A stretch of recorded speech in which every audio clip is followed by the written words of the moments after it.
He thought he could intimidate my wife, slap her across the face, and get away with it. What he didn't know.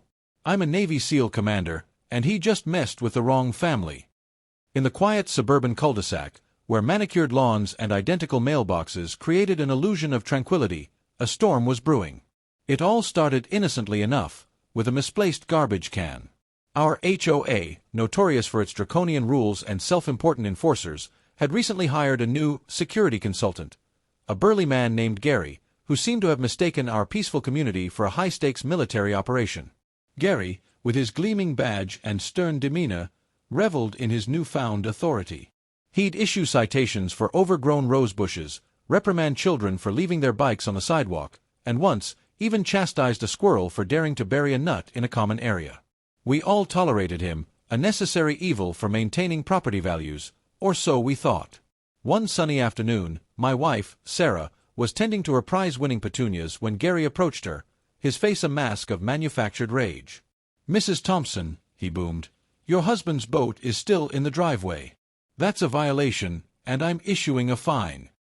Sarah, a gentle soul who wouldn't hurt a fly, calmly explained that my boat, a modest fishing vessel, was only there for a few hours while I performed some routine maintenance.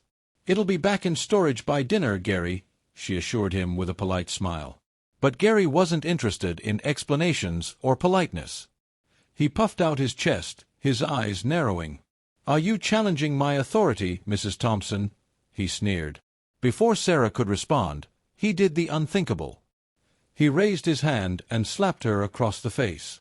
The sound echoed through the silent street, a brutal punctuation mark on his senseless act of aggression. Sarah stumbled back, more shocked than hurt, her hand flying to her reddened cheek. Tears welled in her eyes, not of pain, but of disbelief and humiliation. Gary, meanwhile, stood smirking, his message clear. He was in charge, and we were to obey. What Gary didn't know, couldn't have known, was that I wasn't just Mr. Thompson, the quiet neighbor who occasionally fished. I was Lieutenant Commander Mark Thompson, United States Navy SEAL.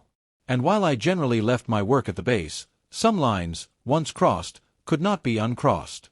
I emerged from the garage, drawn by the commotion and Sarah's tearful cry.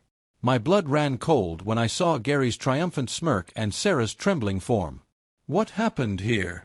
I asked, my voice dangerously calm, a stark contrast to the tempest brewing within me. Gary, still basking in his perceived victory, turned to me, his smirk unwavering.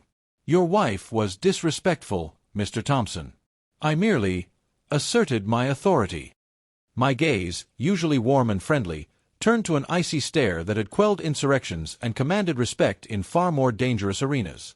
"You laid a hand on my wife," I stated, each word a hammer blow. It wasn't a question. It was a statement of fact, an unpardonable sin in my book. Gary finally seemed to register the shift in my demeanor, a flicker of uncertainty in his eyes. But it was too late. The switch had been flipped. The protective instinct, honed by years of defending my country and my comrades, surged to the forefront. "You have exactly 1 minute," I said, my voice low and guttural, "to apologize to my wife, rescind your pathetic citation, and remove yourself from this property. Or you'll learn exactly what happens when you threaten a Navy SEAL's family." Gary's face, which had been a mask of arrogance, paled. He stammered, tried to bluster, but the look in my eyes, the unspoken threat, was more potent than any weapon. He saw it then, the coiled power, the unwavering resolve of a man who had faced true danger and emerged victorious. He mumbled an apology to Sarah, snatched back the citation, and practically ran off the property, his self-important swagger replaced by a humiliating scurry. The HOA board, upon hearing of the incident, and perhaps a subtle suggestion from a certain Navy SEAL's legal counsel, swiftly terminated Gary's employment. Our cul-de-sac returned to its peaceful hum, the illusion of tranquility now a reality, no longer overshadowed by the tyranny of a fake cop.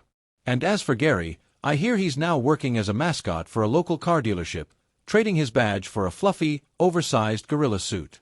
Some people, it seems, are just meant to be in costume. If this story of justice served got your heart pumping, make sure to hit that like button and subscribe for more true tales that prove messing with the wrong person has some serious consequences. We'll see you in the next video.